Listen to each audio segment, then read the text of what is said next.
നിപ്പയും ഷിഗല്ലയുമായി ഒക്കെ ബന്ധപ്പെട്ടിട്ടുള്ള ജാഗ്രത അത് ശക്തമായി തുടരുന്നതിനിടെ തന്നെയാണ് സംസ്ഥാനത്ത് ഇത്രയും അധികം ആളുകൾക്ക് പകർച്ചപ്പനി ബാധിക്കുന്നു എന്നുള്ളതും ആശങ്ക ഉണ്ടാക്കുന്ന കാര്യം തന്നെയാണ്.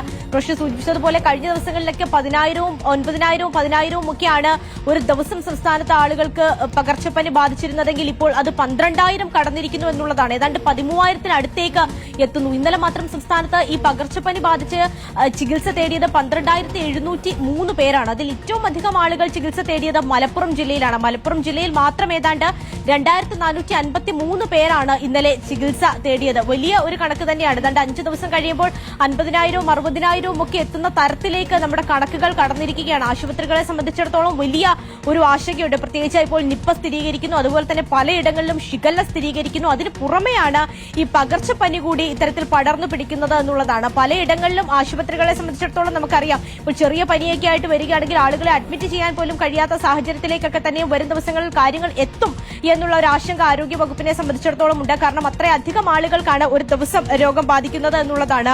റോഷിനി, അത് മാത്രവുമല്ല, ഇപ്പോൾ പാലക്കാട്, എറണാകുളം, തൃശൂർ, കോഴിക്കോട് ജില്ലകളിലൊക്കെ തന്നെയും 1000-ന് മുകളിൽ ആളുകൾക്ക് ഒരു ദിവസം പനി ബാധിച്ച് ഇപ്പോൾ ആശുപത്രിയിൽ ചികിത്സ തേടിയിട്ടുണ്ട്. അതുപോലെ തന്നെ ഡെങ്കിപ്പനിയും എലിപ്പനിയും ഒക്കെ ഇക്കൂട്ടത്തിൽ റിപ്പോർട്ട് ചെയ്യുന്നുണ്ട് എന്നുള്ളതാണ്. റോഷിനി, ഇന്നലെ ഇപ്പോൾ സംസ്ഥാനത്ത് ചികിത്സ തേടിയെത്തിയ 256 പേർക്ക് എലിപ്പനി ബാധയുണ്ടോ, ഡെങ്കിപ്പനി ബാധയുണ്ടോ എന്നുള്ള ഒരു സംശയം നിലനിൽക്കുന്നുണ്ട്. അതിൽ തന്നെ 72 പേർക്ക് രോഗം സ്ഥിരീകരിച്ചതായി, ഡെങ്കിപ്പനി സ്ഥിരീകരിച്ചതായും ആരോഗ്യവകുപ്പിന്റെ കണക്കുകൾ വ്യക്തമാക്കുന്നുണ്ട്. അതുപോലെ തന്നെ ഇന്നലെ മാത്രം എലിപ്പനി ബാധിച്ചത് 13 പേർക്കാണ്. അതുപോലെ തന്നെ ഇന്നലെ മാത്രം 7 പേർക്ക് ഷിഗല്ലയും ബാധിച്ചിട്ടുണ്ട്.